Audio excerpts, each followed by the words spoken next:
What's up, everybody? I'm Terrell. I'm Tierra Leanne. And I'm Tawan. And you're about to be Rewired. So, of course, we like to do our mental health check-in because we want to check the energy, make sure everybody is okay, and how has our week been going so far. So, I'm going to start with you, Tawan. Right. How have you been this week? And if you had to use one word to describe it, what would that be? This week has been up and down. That's the way I'm gonna describe it. Okay. I'm doing great today. That's why I hit y'all with my me shirt. You know what I'm saying? There's me all over this shirt. That's a lot of self-love. Because I'm feeling like myself again. You know what I mean? I was a little under the weather for a couple of days, but now I'm feeling like myself again. So I have to advertise that thing, show a little self-love. Okay, that's what's up, bro. How are you doing, Miss Tierra? As for me, I am doing okay. Honestly, you know how people just be like, okay, I'm doing so good, I'm doing this, I'm doing that. Mm-hmm. I would say I'm doing okay. I've been having a lot to do, and I've been bumped into a little bit of a issue, you know.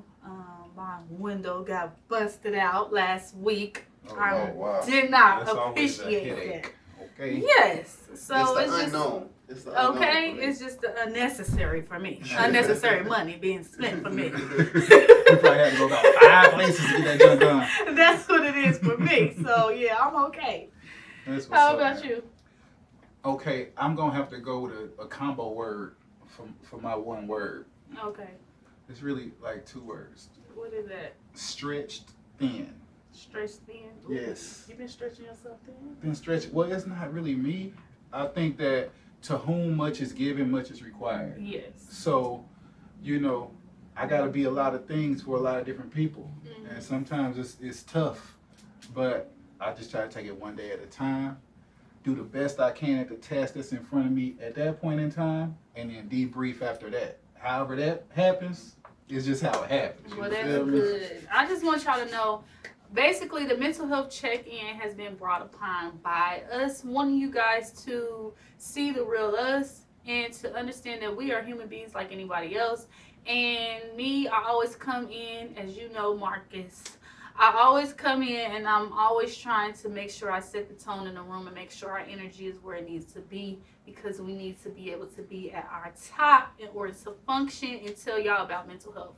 Definitely. So that is how that came about. And to add to that, we want to normalize the language that's not so normal in our everyday conversations with our friends and our peers, right? Exactly. And what we typically do is we look at somebody and we think we can judge by the looks how a person is doing. We need to take that thing a step further, rewire our thought process, and say, hey man, how are you doing today? Exactly. What are you dealing with today? And I always tell people, before you start a conversation or before you make a request or a demand, always check in with a person and just ask them the simple question, how are you? Definitely. And that will go a long way, because So you true. never know how a person is doing or what is on their mind at the time before you roll up on them, asking them questions, asking them favors, asking them all this Not roll stuff. up on them. Yeah, Anytime somebody roll up, it's bad. It's bad. Don't It's nothing get but to it's rolling up downhill on from people there. and you don't know what they're going through at the I present can't time. remember nobody rolling up on me Oh, and they it been a roll- good situation. Rolling up in text message, rolling up with the phone calls, rolling up at your house, they rolls up. Don't roll People up roll on me, up. please, sir. Don't Ma'am, roll don't up roll on up me on me. with the book. Today, this episode is dedicated to something that's near and dear to all of our hearts. And it's going to be hard to be objective now. It's gonna be hard to keep it unbiased. But we're going to tackle co-parenting today.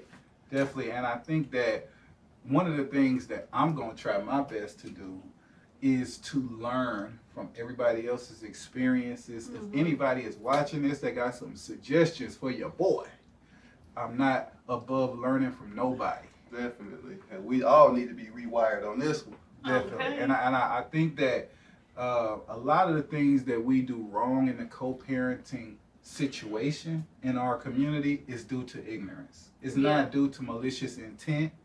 But we got to do better. You know what I'm Definitely. saying?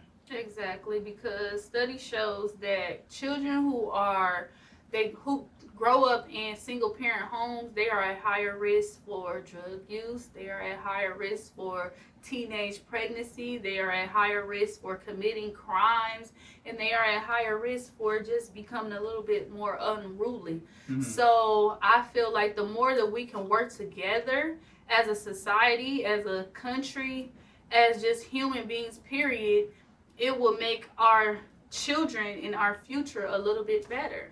Definitely, because the children are the future. Because the children are the future.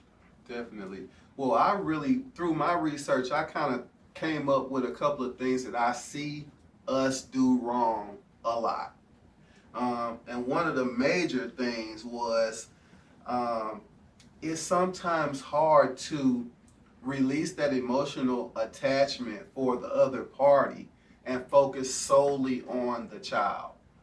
And I got a couple of stories behind this. Like, it's easy to become spiteful and look at your own motivations as opposed to what's best for the child. Exactly. And I got two examples. One is something that I actually did, so I'm gonna take responsibility.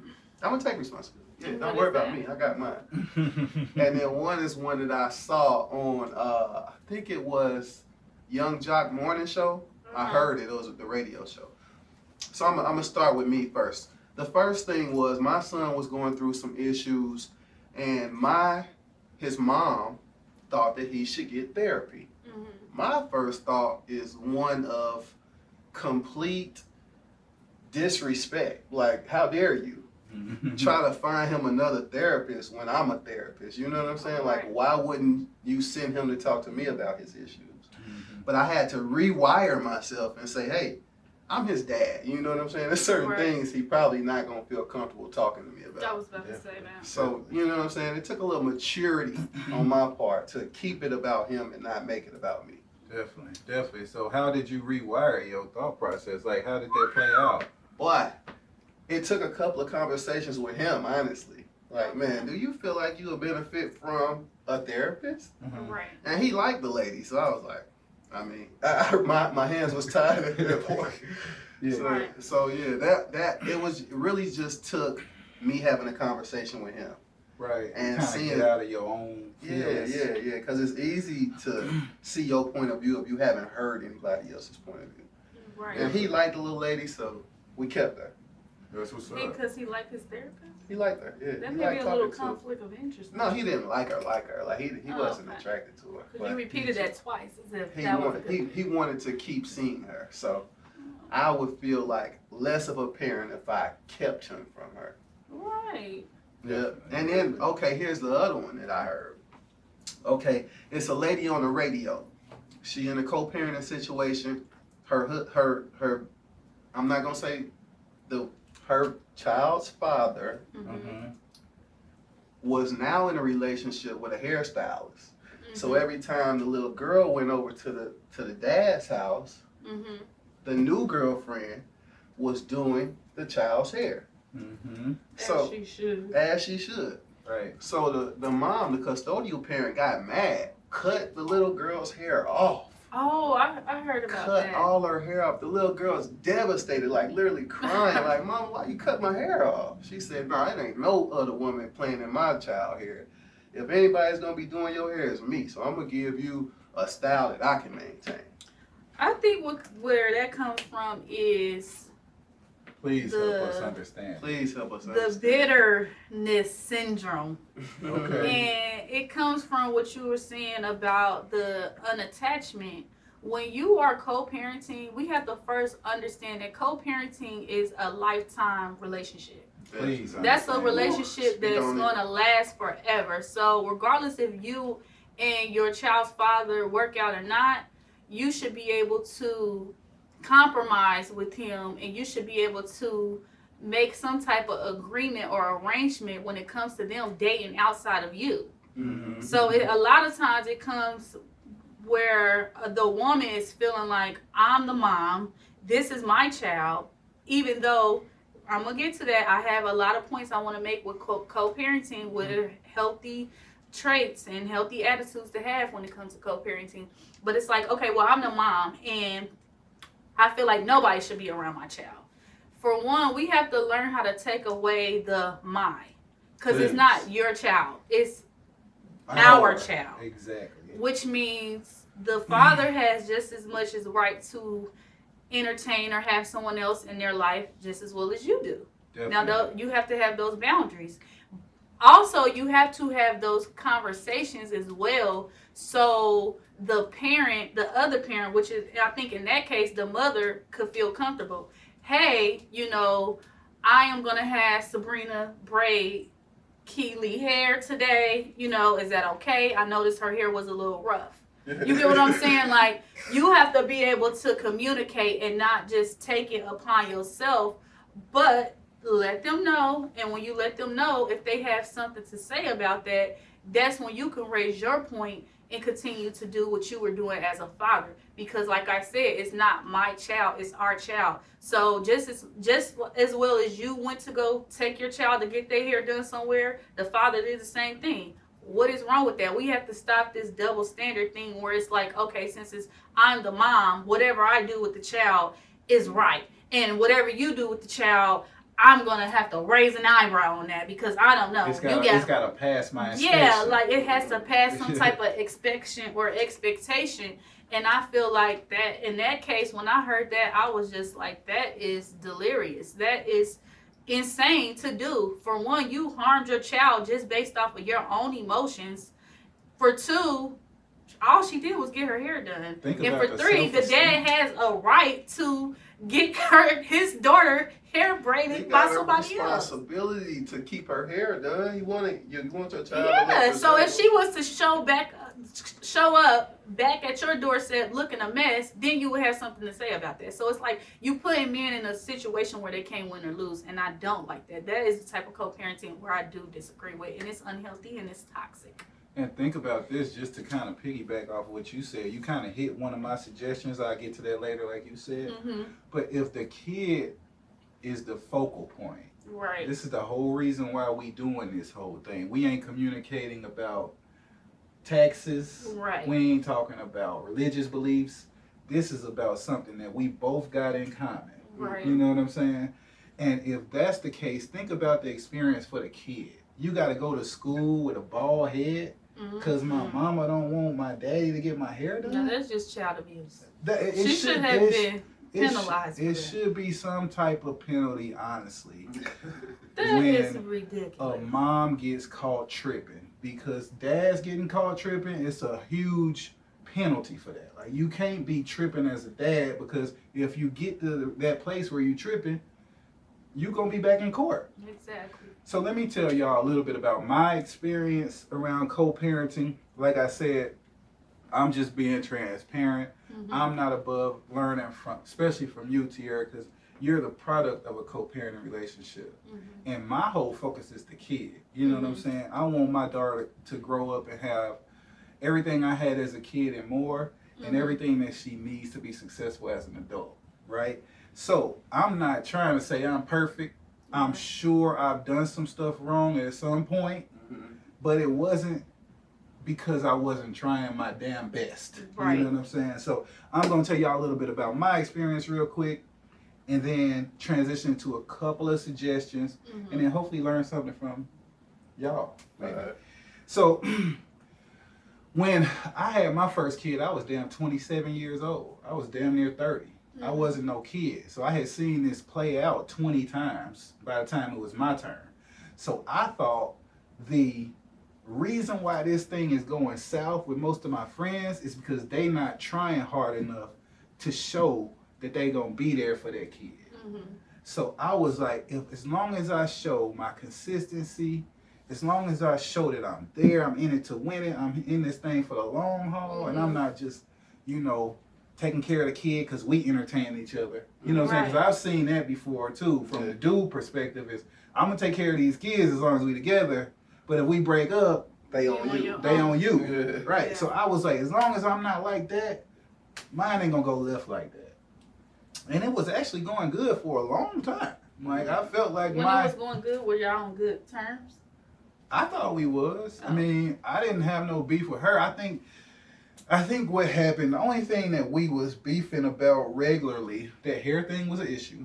I had the exact same situation happen. She didn't cut the baby hair off, but she didn't want nobody doing the hair when I had her. Yeah. You know what I'm saying? But she would expect me to go half on the person that she selected. I'm like, I don't have no problem with that, but I can get this same thing done when she with me for half price. So Right. let me just do it when I have her, you do it when you have her. Right. But that wasn't good enough. So what I was trying to say is I took a different approach in court with her, with my daughter, and I thought that it would play out differently. And it did for a little while.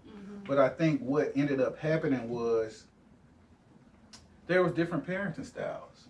Mm-hmm. And sometimes you gotta know that going into a co-parenting relationship. And you gotta be okay with it. Yeah. Like, I can't, it's been times where I wouldn't trip about a certain thing, but mama do, Right. right? I can't call her, why you tripping on her like that? Yeah. Right. Yeah, that's your house. You run your house. Yeah. You know what I'm saying? So, like I said, it was times where I literally, it took an emotional toll on me beefing with my baby mama. I didn't want to beef with her. Like, I wanted to be on the same page so we could both be everything we could be for this kid. Yeah.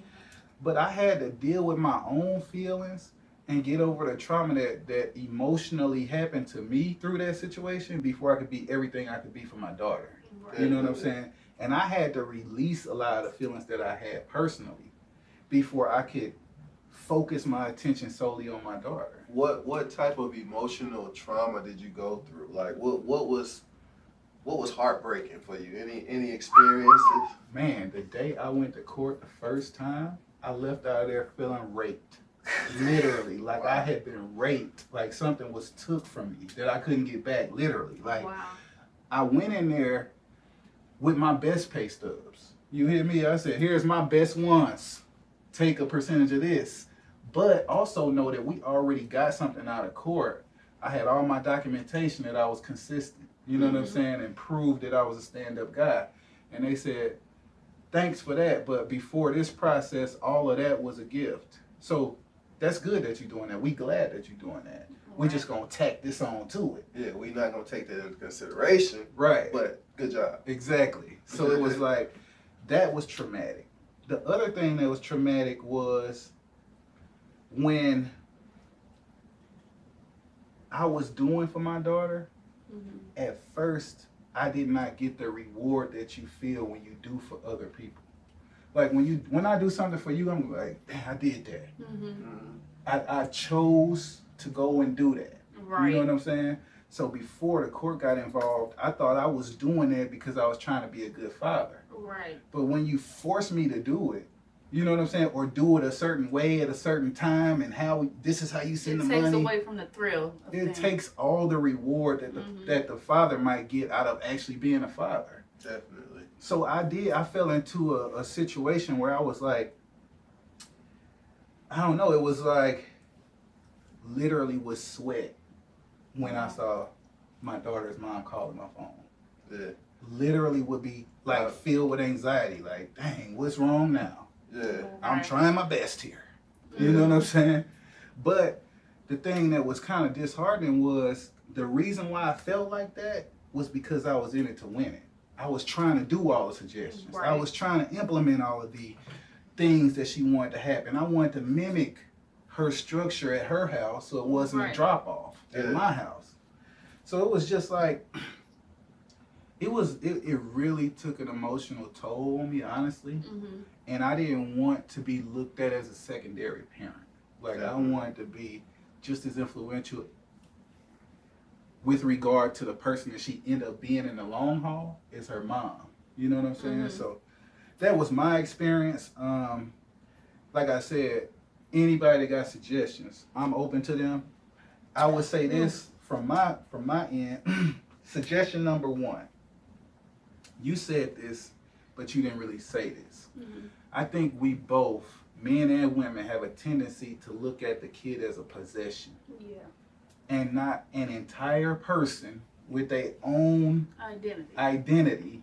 that your job is to cultivate that, not to manipulate it. Exactly. So, you know, it's just like anything else, man. Like, if you want your kid to be involved in sports, you got to put them in sports and encourage that connection. You know what I'm saying? You can't fight against that connection and then say, why you ain't in sports? Exactly. Yeah.